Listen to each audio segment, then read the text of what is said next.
अस्सलाम वालेकुम दोस्तों, कैसे हैं आप सभी लोग? ठीक हैं, उम्मीद करता हूँ आप सब लोग ठीक होंगे। तो दोस्तों, जैसा कि आपको पता था कि आज 8 जनवरी को university of engineering and technology की तरफ से उनका जो है एडमिशन पोर्टल ओपन हो चुका है। तो आज की इस वीडियो में हम देखने वाले हैं कि किस तरह आपका जो यूईटी का एडमिशन है वो आप अपना सिक्योर कर सकते हैं, आपको क्या क्या प्रोसीजर फॉलो करना पड़ता है। तो आज की इस वीडियो में मैं आपको कंप्लीट यूईटी की डिटेल बताऊंगा कि जो ये एंट्री टेस्ट स्टार्ट हुआ है इसके बारे में क्या प्रोसीजर है, उन्होंने क्या क्या इंस्ट्रक्शंस दी हुई हैं और क्या इसमें जो है क्राइटेरिया है। तो इस वीडियो में हमने देखना है कि किस तरह हमने इसको अप्लाई करना है और टोकन कैसे हासिल करना है। इससे पहले आपको मैं पूरी डिटेल बताऊँगा कि इस पूरी डिटेल में आपके साथ जो ईच क्राइटेरिया है, टोकन कैसे जनरेट होगा, आपकी सीट्स कैसे होंगी, टेस्ट किस डेट को होगा आपका, उसके अलावा जो आपकी मुकम्मल डिटेल है, आपका ओरिएंटेशन सेशन किधर होना है और आपकी जो है वो जो आपके कम्बिनेशन है वो कैसा है, कितने नंबर का टेस्ट होगा, ईच एंड एवरीथिंग आपके साथ शेयर करूँगा। A to Z आपको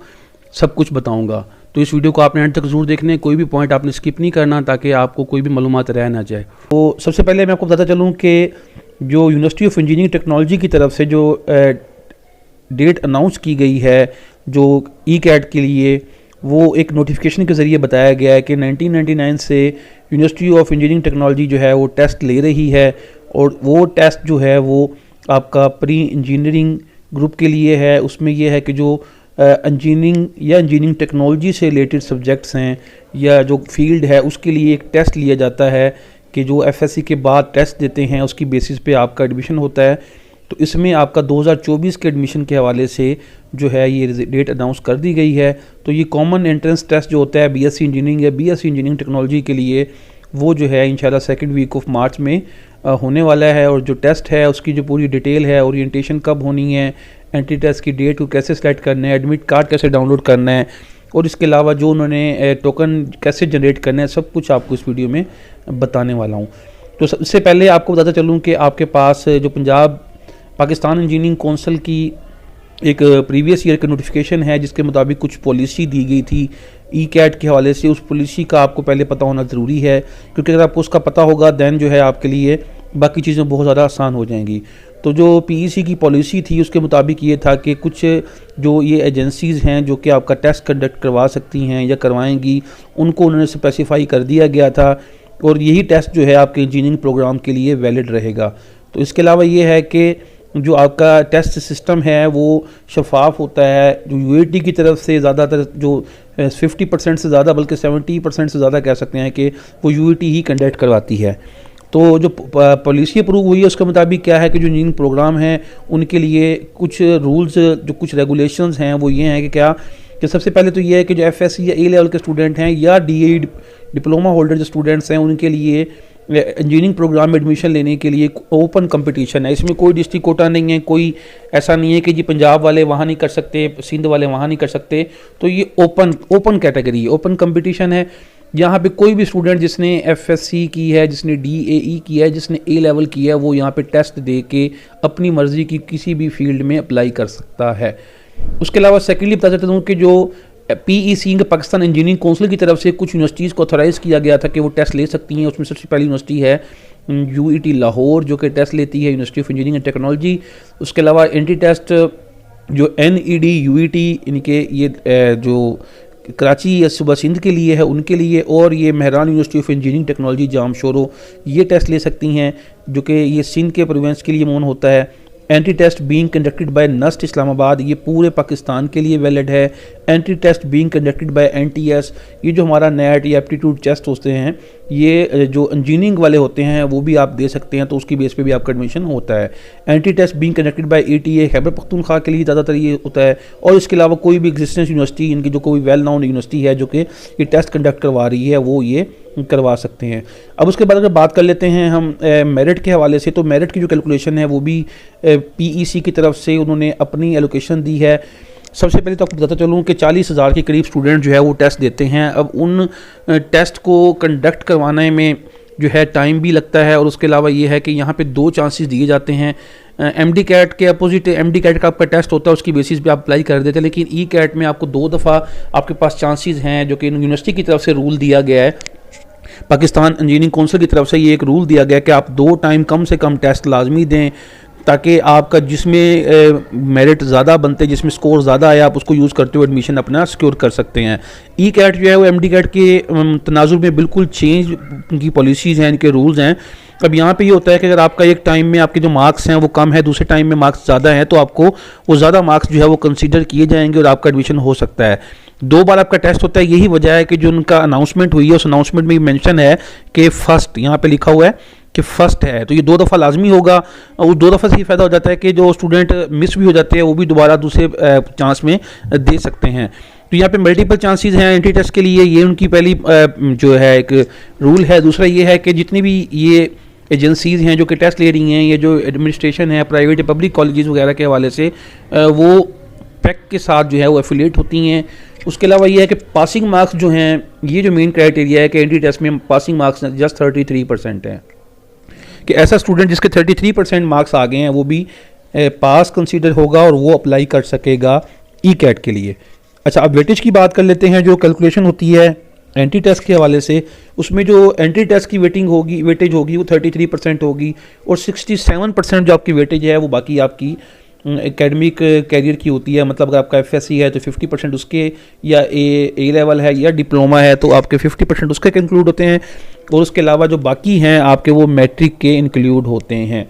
तो इस तरह आपका 67 पूरा ये हो जाता है। मज़ीद ये बातें क्लियर हो चुकी हैं जो उनकी पॉलिसी के हवाले से है।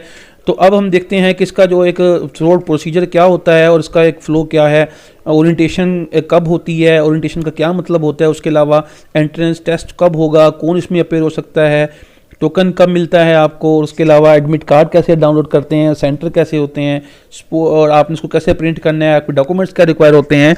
और इसके अलावा हम आपसे ये भी डिस्कस करेंगे इस वीडियो में कि इसका आपको टेस्ट देने के बाद नेक्स्ट आपको क्या करना होता है और इसका सिलेबस क्या होता है। तो सिलेबस के हवाले से आपको बताता चलूँ कि जो यूएटी की तरफ से कोई भी स्पेसिफिक आपको सिलेबस नहीं दिया जाता। आपने पंजाब टेक्स्ट बुक बोर्ड की जो बुक्स होती हैं फर्स्ट ईयर सेकेंड ईयर की, उन्हीं से प्रिपरेशन करनी होती है और उसी से ही टेस्ट आता है। अगर हम टेस्ट की बात कर ले तो उसके लिए मैंने एक थोड़ी सी समरी बना रखी है जो मैं आपके साथ शेयर करता हूँ। यहाँ पे जो है टेस्ट के हवाले से देखते हैं तो, और उसके शेड्यूल की बात करते हैं तो हमारे पास जो रजिस्ट्रेशन है, रजिस्ट्रेशन करवाने की जो लास्ट डेट है वो 29 फरवरी 2024 है, और जो आपकी स्टार्टिंग डेट है वो 8 जनवरी 2024 है। कैट में आप अपना अप्लाई कर सकते हैं ऑनलाइन। और अगर हम बात कर लेते हैं ओरिएंटेशन की, तो ओरिएंटेशन ये जो मॉक टेस्ट कहते हैं वो 8 और 9 मार्च को होगा। ये ओरिएंटेशन क्या होती है, उसका फ़ायदा क्या होता है? असल में ओरिएंटेशन का ये मतलब होता है, इसमें आपको तैयारी नहीं करवाई जाती, इसमें आपको जस्ट बताया जाता है कि आपने जो टेस्ट देना है वो किस तरह का है, और वो ऑनलाइन होगा तो वो कितने जो है ड्यूरेशन का होगा, उसमें क्या करना होगा, कैसे आपने सिस्टम को यूज़ करके उसका आंसर देना है, तो उसमें आपको गाइड किया जाता है ताकि स्टूडेंट का एक कॉन्फिडेंस बिल्डअप होता है और वो उसको टेस्ट को कंडक्ट कर सकता है। तो इसमें इसको गाइडलाइन दी जाती है। अगर हम बात कर लेते हैं टेस्ट के हवाले से, तो 2024 का जो टेस्ट है वो 11 से 15 मार्च तक जो है ये कंडक्ट किया जाएगा। अब सोचने की बात ये है कि कुछ फेलो सोचते हैं कि जी ये 5 दिन क्यों होना है, अब 40,000 स्टूडेंट का ऑनलाइन टेस्ट नहीं हो सकता। इससे पहले एक ही टेस्ट होता था और वो पेपर वर्क में होता था, तो वो जो है university of engineering and technology लेती थी और वो आपको हार्ड फॉर्म में देना होता था। लेकिन अब चूंकि ये सिस्टम ऑनलाइन कर दिया गया है तो इसलिए उन सब स्टूडेंट को जो है ना वो 5 बैचेस में कन्वर्ट किया गया है। तो ये अब जब आपने अप्लाई करना होता है तो यहाँ पे भी आपने अपनी डेट अपनी मर्जी से सिलेक्ट करनी होती है कि मुझे फ़लाँ डेट को अपना टेस्ट देना है, और जो आपका ICS है, FSC, उस हिसाब से आपने अपना बैच भी सिलेक्ट करना होता है। उसके बाद 11 से 15 मार्च तक जो आपका टेस्ट होने वाला है और आपका जो रिज़ल्ट आएगा वो 22 मार्च को आएगा। उसके बाद अब हम देखते हैं कि हमारा सिलेबस और पैटर्न क्या होगा। अगर हम सिलेबस की बात करते हैं तो हमारे पास जो सिलेबस है उसमें आपके पास 30 MCQs होंगे फिजिक्स के, 30 MCQs होंगे मैथ के, और 10 MCQs होंगे इंग्लिश के, और 30 MCQs होंगे केमिस्ट्री, कंप्यूटर या स्टैट के लिए। तो ये 30, 90 और 10 इसमें इंग्लिश के होते हैं। अब ये जो कैटेगरी है कि फिजिक्स के कब होंगे, मैथमेटिक्स और बायोलॉजी के कब होंगे, केमिस्ट्री, कंप्यूटर, स्टैट के किस सिलेक्शन जो आपने अपना सिलेक्ट किया होगा उसमें होंगे। अब हम ये देखते हैं कि कौन कौन से आपके पास पेयर्स हैं जिसकी बेसिस पे आपका ये डिसाइड होगा कि किसने कौन से टेस्ट जो है वो किस सब्जेक्ट में से आएगा। तो यहाँ पे जो हमारे पास कम्बिनेशंस हैं जो कि आपने सिलेक्ट करने होते हैं टेस्ट के लिए। पहले कम्बिनेशन है आपके पास फिजिक्स, मैथ, इंग्लिश और केमिस्ट्री। ये आपके इनके FSC अमूमन प्री इंजीनियरिंग वालों के लिए है। सेकंड जो है physics, math, English and computer science, ये आपका ICS की कैटेगरी में आ जाता है। और उसके अलावा आपका फिजिक्स, मैथ, इंग्लिश और स्टैट, ये आपका जो है ये आपका स्टैट की कैटेगरी में आता है। तो ये जो है कुछ कैटेगरीज हैं जो कि आपने अपने हिसाब से सेलेक्ट करनी होती हैं कि आपके कौन कौन से सब्जेक्ट थे। अब उसके अलावा बात करते हैं कि जो टेस्ट का ड्यूरेशन है वो 100 मिनट्स होगा और उसमें आपको इंग्लिश के रिलेटेड 10 क्वेश्चन होने और बाकी जो 90 क्वेश्चन है वो उन तीनों साइंस सब्जेक्ट पे इक्वली डिस्ट्रीब्यूट है, जो कि आपको मैं ऑलरेडी बता चुका हूँ कि 30 MCQs होंगे और 33% वाला जो है वो उसमें पासिंग कंसीडर करेगा। अब हम बात कर लेते हैं कि आपने ये बात याद रखनी है कि जब आपने अपना सब्जेक्ट सेलेक्ट करना है तो वहाँ पे आपने कैसे कम्बिनेशन सेलेक्ट करना है। तो आपके पास जो कम्बिनेशन होना चाहिए वो इस कैटेगरी में होना चाहिए, यहाँ से आपने अपनी मर्जी का कम्बिनेशन देकर सेलेक्ट कर लेना है।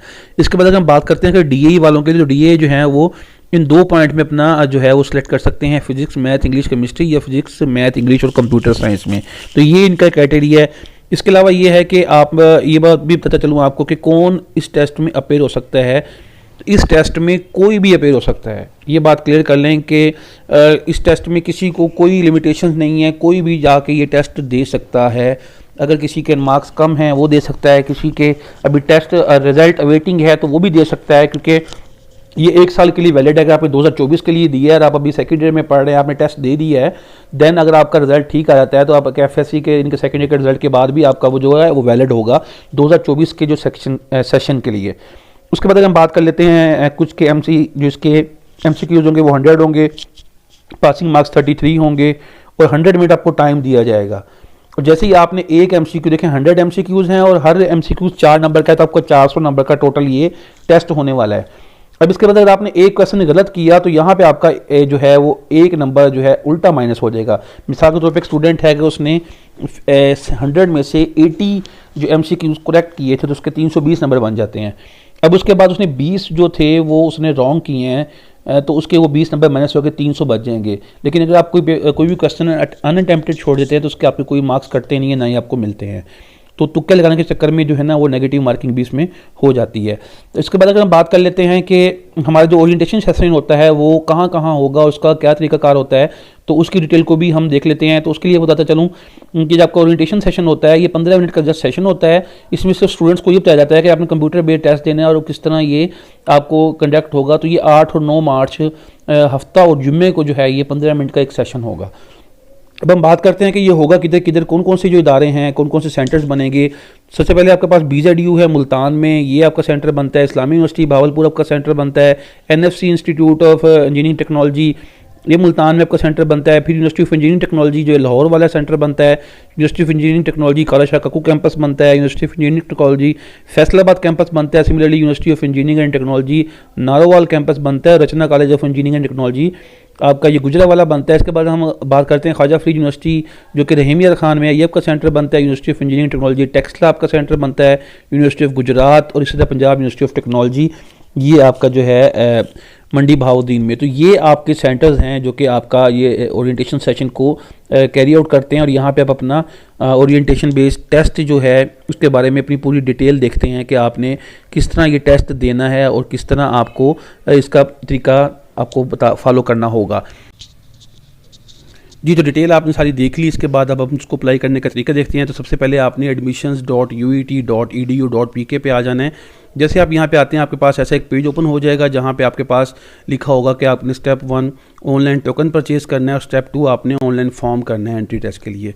आपने क्या करना है, आपने स्टेप 1 परचेज़ ऑनलाइन टोकन पे क्लिक कर देना है। अब जैसे ही आप यहाँ पे क्लिक करते हैं आपके पास एक पेज ओपन हो जाता है। यहाँ पे आपने अपना CNIC नंबर लिखना है। जब आप यहाँ पे CNIC नंबर लिख देंगे उसके बाद आपने अपना नेम और सेल नंबर लिखना है। तो आपने यहाँ पे अपना नेम लिखना है और उसके बाद आपने अपना सेल नंबर लिखना है। जी, तो आपने इसी तरह अपनी पूरी डिटेल यहाँ पे फिट कर देनी है और पुट करने के बाद आपने जनरेट चालान पे क्लिक कर देना है। अब जैसे ही आप जनरेट चालान पे क्लिक करेंगे आपके पास एक पेज ओपन हो जाएगा जहाँ पे आपका चालान जो क्या बन के आ जाएगा। आप इसको डाउनलोड कर लेना है। दिखाता हूँ जी। तो जैसे ये ओपन हुआ है उसके बाद हमारे पास एक ऐसा पेज जनरेट हो चुका है। यहाँ पे हमें हमारा सीरियल नंबर दिया हुआ है जो कि ये आपको नज़र आ रहा है। ये आपका चालान नंबर है और ये आपका नेम है। अब आपने करना क्या है, अगर आपने इसकी पेमेंट अब कैसे करनी है उसके बारे में आपको कंप्लीट डिटेल बताता हूँ और होपफुली आपको इसकी वीडियो भी बना के मैं शेयर कर दूँगा। तो सबसे पहले आपने अगर HPL की कनेक्ट ऐप के ज़रिए पेमेंट करनी है तो आपने क्या करना है, कनेक्ट ऐप पर लॉगिन करना है और लाइफ स्टाइल का बटन दबाना है। मेन्यू खुलने पर आपने एजुकेशन मुंतखब करना है, उसके बाद आपने स्कूल फ़ी मुंतखब करनी है, उसके बाद आपके पास यूटी लाहौर की लिस्ट आएगी, आपने अपना चलान नंबर टाइप करना है, आपका नेम नज़र आएगा, उसके बाद आपने फ़ीस पे कर देनी है। और जब आप फ़ीस पे कर देंगे तो आपका चलान नंबर, आपका जो यही चलान नंबर है, आप इसको as a token number use कर सकेंगे अप्लाई करते हुए। अब दूसरी ऑप्शन ये है कि अगर आपका एचबीएल में अकाउंट है तो फिर आपने क्या करना है, अगर आपके अकाउंट है तो अपने लॉगिन में जाना है, मोर में जाना है, बिल पेमेंट में जाना है, एजुकेशन में जाना है, उसके बाद आपने यूटी लाहौर का सिलेक्ट करने के बाद अपना ये चलान नंबर पेस्ट करना है, तो आपका नेम आ जाएगा और आपने उसकी पेमेंट कर देनी है। जब आप पेमेंट कर देंगे देन आपका ये चलान नंबर जो है ये आपका as a token number use होगा। अब जब आप ये पेमेंट कर देंगे उसके बाद क्या होगा, आप इसको कॉपी कर लें। कॉपी करने के बाद आपने अगेन जो है वो admissions.uit.pk पे जाना है, .edu.pk पे चले जाना है। अब जैसे आपके पास ये पेज ओपन होता है उसके बाद आपने क्या करना है मैं आपको बताता हूँ। आपने फ़ीस पे करने के बाद आप अगेन आपने अब आना है online form for entrance test, इस पर क्लिक कर देना है।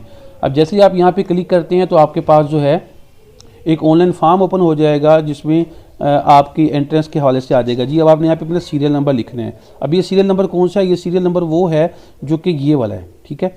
और नीचे जो है यहाँ पे चलान नंबर लिखना है। अब मैं यहाँ पे क्या करता हूँ, मैं यहाँ पे चलान नंबर लिखता हूँ, ये मैंने यहाँ पे चलान नंबर लिख दिया, ठीक है। और जो ऊपर जो है मैंने वो ऊपर अपना सीरियल नंबर लिखना है, ये सीरियल नंबर था, इसको मैंने यहाँ से कॉपी कर लेना है, ठीक है। आपने यहाँ पे इसको पेस्ट कर देना, उसके बाद आपने लॉगिन पे क्लिक कर देना है।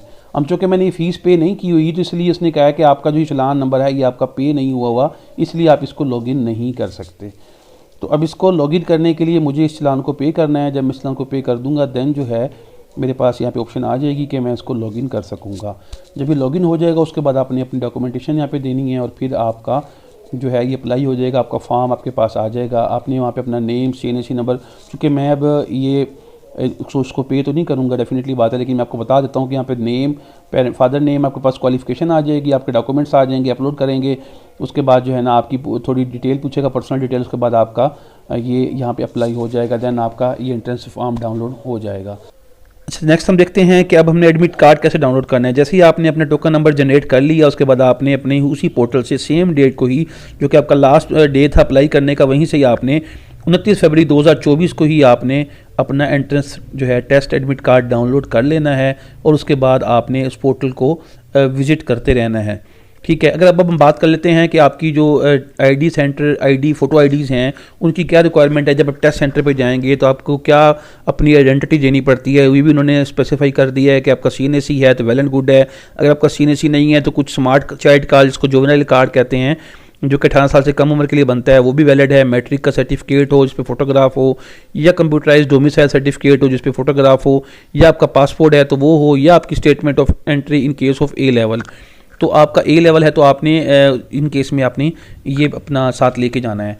उसके बाद कुछ जो इंस्ट्रक्शन की तरफ से होती हैं कि कैंडिडेट जो है अगर कोई एंट्री टेस्ट मिस कर देता है एक सेंटर में तो वो दूसरे सेंटर में रीटेक नहीं कर सकता। मतलब अगर आपने लेट्स सपोज 15 तारीख के लिए टेस्ट सेलेक्ट किया हुआ था तब देन आप 16 तारीख को अप्लाई दोबारा जाके वो टेस्ट नहीं दे सकते, क्योंकि 3-4 दिन तो होते हैं लेकिन आप टेस्ट नहीं दे सकते।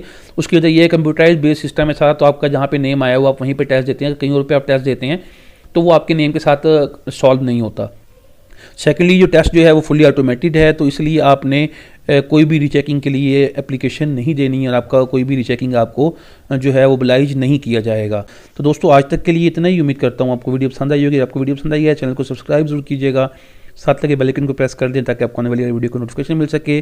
तो मिलते हैं ऐसी ही मज़ीद इंटरेस्टिंग वीडियो के साथ, तब तक के लिए अल्लाह हाफिज़।